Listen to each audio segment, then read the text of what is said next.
Welcome to my channel एडुजन plus. Friends, जैसा कि हम लोग जानते हैं कि हम अभी पढ़ रहे हैं फिजिक्स, जिसमें पढ़ रहे हैं हम लोग इलेक्ट्रोस्टैटिक्स। इलेक्ट्रोस्टैटिक्स में दोस्त, जैसा कि हम सब लास्ट क्लास में देखे थे कूलम्ब्स लॉ, और कूलम्ब्स लॉ और चार्ज के प्रॉपर्टीज का क्लास हम लोग 2 वीडियो में ऑलरेडी देख चुके हैं। अब ये आपके लिए तीसरा वीडियो होगा, जिसमें हम आज डिस्कस करने जा रहे हैं कि कूलम्ब्स लॉ पर जब क्वेश्चन, कोई न्यूमेरिकल क्वेश्चन पूछा जाएगा आपसे कूलम्ब्स लॉ पर आधारित and based on Coulomb's law, जब न्यूमेरिकल क्वेश्चन आपसे पूछे जाएंगे तो how can you solve this question. So आज ये हम देखेंगे, आज हम ये चर्चा करेंगे आज की वीडियोज में कि किस प्रकार से कूलम्ब्स लॉ के क्वेश्चंस होंगे और कूलम्ब्स लॉ पर आधारित कौन कौन से क्वेश्चन हो सकते हैं और उसको हम लोग कैसे सोल्व करेंगे। इसकी चर्चा आज की वीडियो में हम लोग करेंगे। ये वीडियो मात्र 15 से 20 मिनट का होगा, जिसको आप जरूर देखें और इसी पर आधारित क्वेश्चन, जो 2-3 क्वेश्चन जो मैं आप टाइप को बताऊंगा, इस टाइप के क्वेश्चन को आप देखकर, समझकर, कॉपी पर लिखकर, फिर आप अपने जिस बुक का फ्लोर है या यदि आप एसी वर्मा का बुक पढ़ रहे हैं, या आप एनसीईआरटी का बुक पढ़ रहे हैं, या प्रदीप का बुक पढ़ रहे हैं, या दिनेश का बुक पढ़ रहे हैं, महेश जैन का बुक पढ़ रहे हैं, एस अरोड़ा का बुक पढ़ रहे हैं, जिस किसी का भी बुक आप पढ़ रहे हैं, जिस किसी बुक को आप फॉलो कर रहे हैं या किसी कोचिंग इंस्टीट्यूट के नोट्स पढ़ रहे हैं, देन मैं सजेस्ट करूंगा आपको कि इस वीडियो देखने के बाद आप उस क्वेश्चन को भी प्रैक्टिस करें। जब तक आप प्रैक्टिस नहीं करेंगे तब तक आप खुद से कुछ चीज़ को नहीं सीख पाएंगे। इसीलिए मुझे आशा है कि आप अपना टाइम को वेस्ट नहीं करेंगे और बिना टाइम को वेस्ट किए हुए ही आप हमारे वीडियो को देखकर अपने क्वेश्चन को अधिक से अधिक प्रैक्टिस करेंगे और अपने नॉलेज को इम्प्रूव करेंगे। सो दोस्त, बिना टाइम को वेस्ट किए हुए देखते हैं हम लोग कूलम्ब्स लॉ के बारे में थोड़ा चर्चा कर लेते हैं, रिवाइज कर लेते हैं, रिमाइंड कर लेते हैं और उस पर आधारित प्रश्न देखते हैं। जैसा कि दोस्त मैं बताया था कल के क्लास में, Coulomb's law,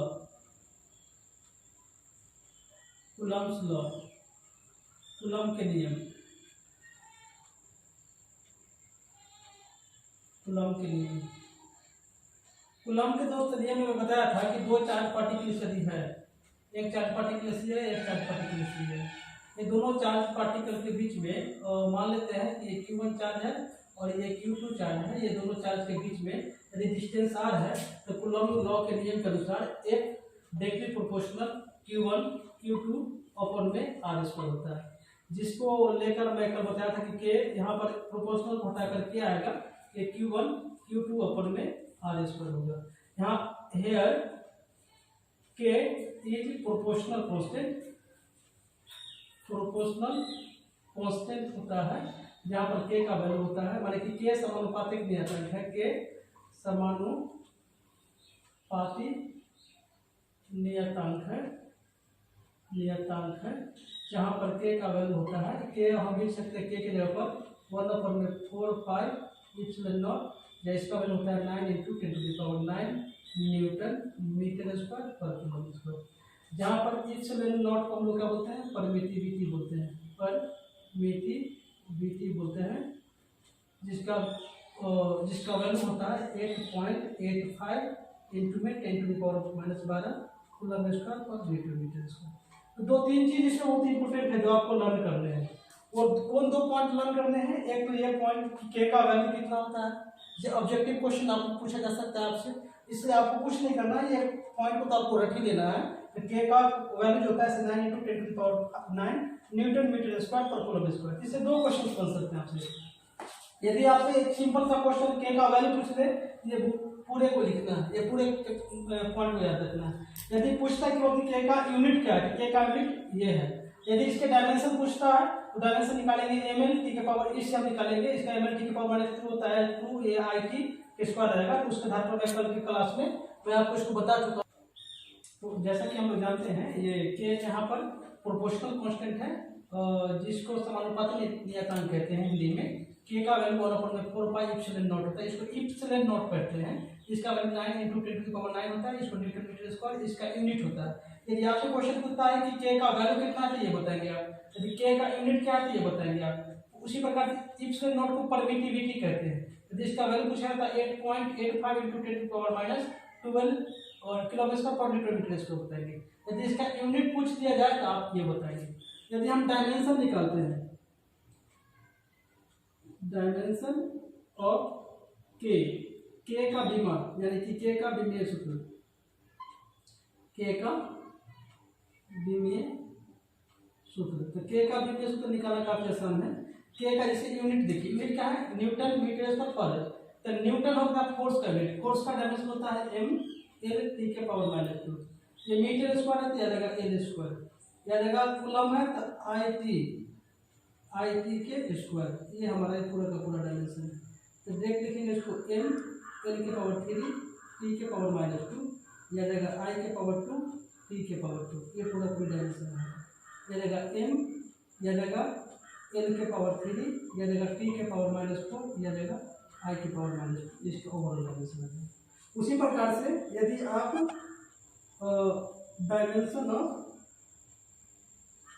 dimension of epsilon not पूछते हैं, यानी कि इप्सिलॉन नॉट का बीमीय सूत्र इसको आप पढ़ते हैं। तो इसके बीमीय सूत्र को पढ़ने के लिए डायरेक्ट आपको करना होगा इसका उल्टा, यानी कि इसका इन्वर्स होगा। ये प्लस पावर आपको माइनस पावर हो जाएगा, तो एम के पावर -1 एल के पावर -3 टी के पावर 4 आई के पावर 2। ये इसका बीमीय सूत्र। इस प्रकार से हम इसके बीमीय सूत्र या कुछ बना सकते हैं। लेकिन दोस्तों आपको ये चीज मैं फिर इसलिए बताया कि यदि आप चाहते हैं कि ये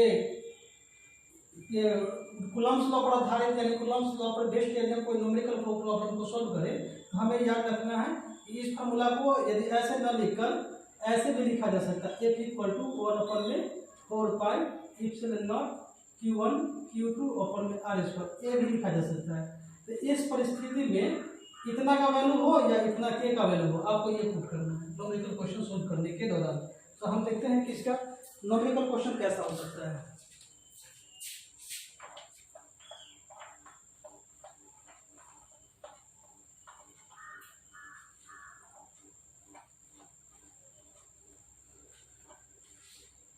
numerical problem question type 1।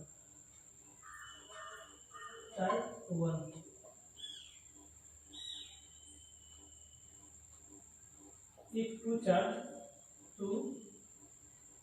charge of 6 microcoulomb and 4 microcoulomb are placed at 3 centimeter, then find the electrostatic force. यदि दो आवेश 6 माइक्रोकूलम तथा 4 माइक्रोकूलम 3 सेंटीमीटर की दूरी पर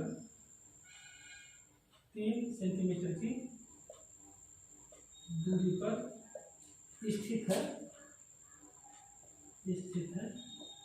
तो इसके बीच वैद्युत बल का मान ज्ञात करें। वैद्युत बल का मान ज्ञात करें। इसको कैसे करेंगे, ये काफी इजी है। सबसे पहले आपको 2 चार्ज पार्टिकल्स को लेना है।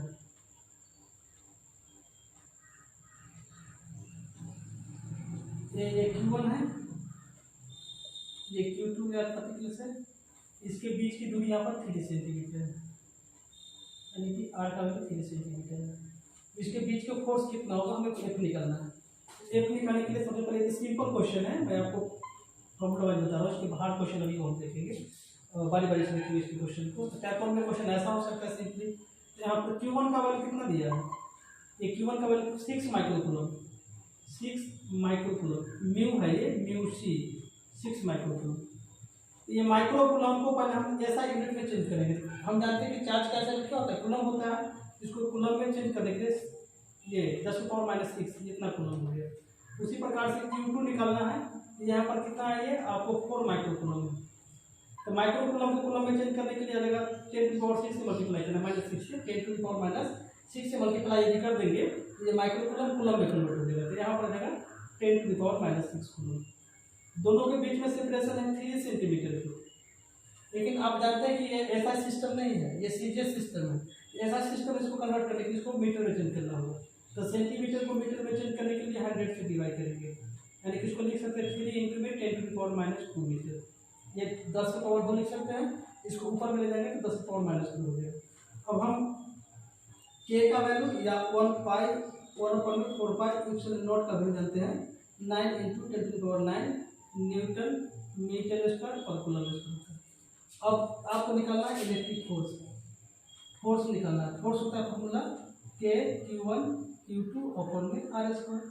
तो के का मान आपको 9 × 10⁹ इंटू में Q1 का वैल्यू कितना है, तो Q1 का वैल्यू आपको दे दिया गया है 6 इंटू में 10⁻6 कूलम, और ये जो वैल्यू दे दिया है ये दे दिया है 4 इंटू 10⁻6 कूलम, और बटा में 8 दे दिया है, याद है यहाँ पर 3 इंटू में 10⁻² मीटर स्क्वायर।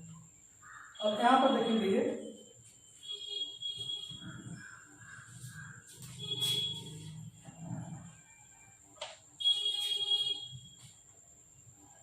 ये देखेंगे यहाँ पर तो रहेगा 9 इंटू में 10⁻9 इंटू में 6 इंटू में 4 इंटू में 10⁻देगा -12 अपॉन में ये रहेगा 9 इंटू में 10⁻²। ये से ये कट जाएगा। अब हम मल्टीप्लाई करेंगे तो 6 4 जा 24, यानी कि 6 को 4 से मल्टीप्लाई करें तो 24 होगा।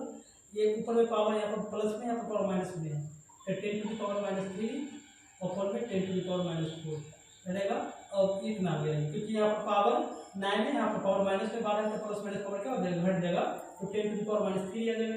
ये दोनों मल्टीप्लाई करें 24, उसी प्रकार से नीचे 10⁻⁴ आ जाएगा। ये 24 ये ऊपर में जाएगा तो 10⁻³ ये -3 + 1 हो जाएगा, इतना न्यूटन आ जाएगा। 24 × 10⁻⁴ यानी कि 240 न्यूटन जो है इसके बीच में वो एग्जैक्ट करेगा। तो चाहे तो आप इस प्रकार से इसका क्वेश्चन को सोल्व कर सकते हैं। सबसे पहले हमें जो डेटा दिया होगा उस डेटा को पहले हम ऐसा सिस्टम में कन्वर्ट करेंगे, और ऐसा सिस्टम जैसे माइक्रो कूलम है तो माइक्रो कूलम को कूलम में कन्वर्ट करेंगे। तो Q1 यहाँ पर 6 माइक्रो कूलम है तो 6 × 10⁻6 कूलम। Q2 हो गया 4 माइक्रो कूलम तो 4 × 10⁻6 कूलम। R जो दिया है 3 सेंटीमीटर है तो 3 सेंटीमीटर को मीटर में कन्वर्ट करेंगे, यानी कि 100 से डिवाइड करेंगे तो 3 × 10⁻² मीटर आ जाएगा। के यानी कि के यहाँ पर इलेक्ट्रिक फोर्स कांस्टेंट है जिसको 1/4 नोट करते हैं, 9 × 10⁻9 न्यूटन मीटर पर कूलम स्क्वायर हो गया। अब के को के लिखे या 1/4 नोट लिखे, कैसे भी लिख सकते हैं। अब जैसे इसको लिखेंगे तो यहाँ पर के का वैल्यू पुट कर देंगे, Q1 का वैल्यू पुट कर देंगे, Q2 का वैल्यू पुट करेंगे, R का वैल्यू पुट करेंगे। ये पुट करने के बाद 9 × 10⁻9 6 इंटू में 4 इंटू में ये दोनों पावर को ऐड कर देंगे, 6 × 10⁻² हो जाएगा। फिर 3 के स्क्वायर 9 × 10⁻4 हो जाएगा। ये 9 से 9 कट गया, 6 को 4 से मल्टीप्लाई करेंगे 24 इंटू में 10⁻⁴ आ जाएगा। ये जगह यहाँ पर 9 और ये जगह 12, यानी कि हो जाएगा -3 10⁻4 हो जाएगा। तो 24 ऊपर में जाएगा तो ये जगह 10⁻1 हो जाएगा। ये जगह ये दो को मल्टीप्लाई करेंगे तो 20 × 10 यानी कि 240 न्यूटन इसका फोर्स एग्जैक्ट होगा। ये याद आपको रखना है। क्वेश्चन ऐसा भी पूछ सकता है कि दोनों के बीच का फोर्स दिया हुआ है और दोनों के बीच का फोर्स दिया हुआ है तो डिस्टेंस कितना है, ऐसा भी क्वेश्चन आ सकता है। जैसे इस पर भी हम क्वेश्चन देख सकते हैं।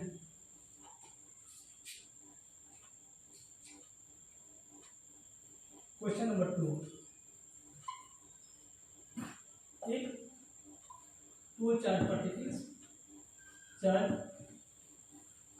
particles of charge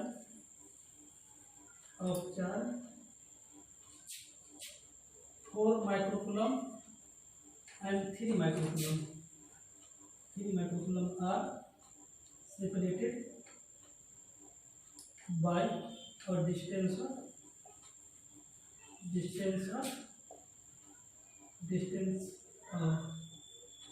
are separated if the force exerted between them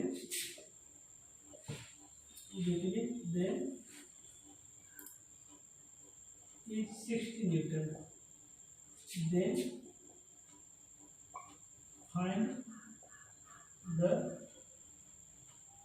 separation लिख देंगे,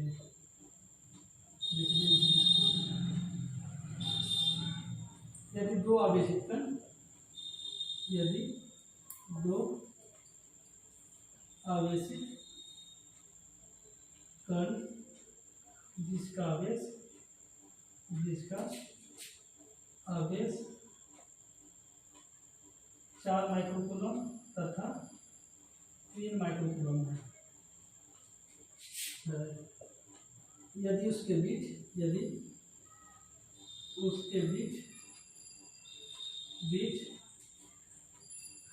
60 न्यूटन का बल लगता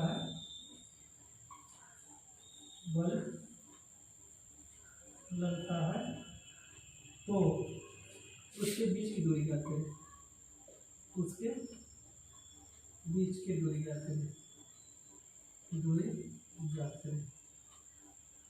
अब ये भी इजी क्वेश्चन है। सबसे पहले आपको क्या दिया कि फोर्स का वैल्यू दे दिया है, यानी कि 2 चार्ज पार्टिकल्स है, ये Q1 है, ये Q2 है, ये R में नहीं दिया है लेकिन फोर्स दे दिया है। तो वैसे करना है क्वेश्चन। ये पहला चार्ज पार्टिकल्स Q1 ये दे दिया है 4 माइक्रोकूलम का, तो 4 माइक्रोकूलम को कूलम में चेंज करेंगे तो 4 इंटू में 10⁻⁻6 कूलम आ जाएगा। Q2 चार्ज दिया है 3 माइक्रोकूलम का, तो 3 इंटू में 10⁻⁻6 कूलम आ जाएगा। डिस्टेंस हमें नहीं मालूम है लेकिन फोर्स दे दिया आपका 7 न्यूटन, ये हमारा दे दिया है। और K का वैल्यू यानी K मतलब 4π/1/4 का एक्सीलरेशन का वैल्यू जानते हैं, ये 9 × 10⁹ न्यूटन मीटर स्क्वायर पर कूलम स्क्वायर होता है। तो जैसे कि अब हमें क्या निकालना है, R निकालना। हम जानते हैं कि F इक्वल टू क्या होता है, K Q1 Q2 अपॉन में R²। F का वैल्यू कितना है देख, F का वैल्यू ब्रेक पुट कर सकते हैं क्या चीज 60 न्यूटन। ये K हमें मालूम नहीं है तो K मालूम है तो K का वैल्यू पुट कर देंगे 9 × 10⁹ ये वैल्यू 4 इंटू में 10⁻⁻6, ये 3 इंटू में 10⁻⁻6 अपॉन में R²। अब हम लोग चाहे तो इसको हम लोग यहाँ पर लिख देंगे R² बराबर आ जाएगा 9 इंटू में 10⁹ इंटू में 4 को 3 से मल्टीप्लाई करेंगे तो 4 3 जा 12, यानी कि 4 3 जा 12, गुना करेंगे तो -12 हो जाएगा, अपॉन में ये 60 आ जाएगा, ये 12 पंचे 60 हो जाएगा। ये आ जाएगा 9 अपॉन में 5, ये पावर प्लस में ये पावर माइनस में, यानी कि 10 की पावर माइनस में 3 आ जाएगा। ये इतना ये वैल्यू होगा। इसको यदि हम डिवाइड करते हैं तो 5 × 5 और 5 4 ये 8, इतना इंटू 10⁻⁻3 है, ये है। यहाँ पर यदि हम लिखते हैं इसका वैल्यू, चाहे हम ऐसे कर देते हैं, इसको रख कर देते हैं समझे, तो R² का जो वैल्यू है ये आ जाएगा आपको 1.8 इंटू में 10⁻⁻3 न्यूटन। तो R² क्या हो जाएगा, ये आ जाएगा 18 इंटू में 10⁻⁴ न्यूटन, यानी कि ये पावर माइनस को इधर करेंगे तो पावर 1 बढ़ जाएगा। तो ऐसे करने पर आप यहाँ पर डायरेक्ट देख सकते हैं कि R का वैल्यू निकालना है तो अंडर रूट में आ जाएगा ये 18 इंटू में 10⁻⁴ मीटर, ये न्यूटन है, डेसीमीटर लिखिए आप, मीटर। तो यहाँ पर 18 का स्क्वायर रूट निकालेंगे तो जैसे 16 का कितना होता है 4, और 16 का स्क्वायर रूट 4 होता है और 25 का 5 होता है। 18 में अंतर है, 4 पॉइंट अप्रोक्सीमेट 2 लिख देंगे और इसका मतलब 10⁻⁻2 आ जाएगा ये। तो यानी कि ये 4.2 ये मीटर आ गया, तो ये जो 10⁻2 है इसका मतलब हो जाएगा सेंटीमीटर, यानी कि R का वैल्यू मिलेगा 4.2, ये आपका ऐसे बनेगा। यानी कि पहले यहाँ पर हम F का वैल्यू पुट कर देंगे, K का वैल्यू पुट कर देंगे, Q1 का वैल्यू पुट किए, Q2 का और R² लिख दिए। R² लिखेंगे तो 9 × 10⁻9 यह जगह 4 × 12 10⁻⁻12 यह जगह ये ऐसे रहेगा। ये R² यहाँ आ जाएगा, 60 यहाँ आ जाएगा, तो काटने के 12 पंचे 60, यह जगह 9/5 10⁻3 डिवाइड करेंगे तो 1.8 इंटू 10⁻3 आ जाएगा। R² जगह 1.8 इंटू 10⁻3 यह जगह ऊपर चला जाएगा तो 10⁴, तो R इक्वल टू जाएगा अंडर रूट में 18 इंटू 10⁴, 18 का मतलब 4.2 इंटू 10⁻2 आ जाएगा। तो तो ये 4.2 और 10⁻²⁻² मीटर का मतलब होता है सेंटीमीटर, तो 4.2 सेंटीमीटर दोनों के बीच का डिस्टेंस होगा। तो ये सिंपल क्वेश्चन नेचर है। कल देखेंगे हम लोग सुपरपोजिशन ऑफ इलेक्ट्रिक फोर्स, यानी कि दो से अधिक इलेक्ट्रिक फोर्स जब किसी पॉइंट पर काम करता है तो किस प्रकार से वो कार्य करता है, कैसे उसका सम होता है, सो देखेंगे सुपरपोजिशन ऑफ इलेक्ट्रिक फोर्स देखेंगे। और सम मल्टीपल चार्ज के कारण कैसे फोर्स एग्जर्ट करता है, वो फोर्स का कैलकुलेशन क्या होगा उसको देखेंगे। और उसके बाद देखेंगे हम लोग इलेक्ट्रिक फील्ड। सो इतना ही के बाद जय हिंद। हमारे वीडियो को देखिए, सब्सक्राइब करें, लाइक करें और शेयर करें।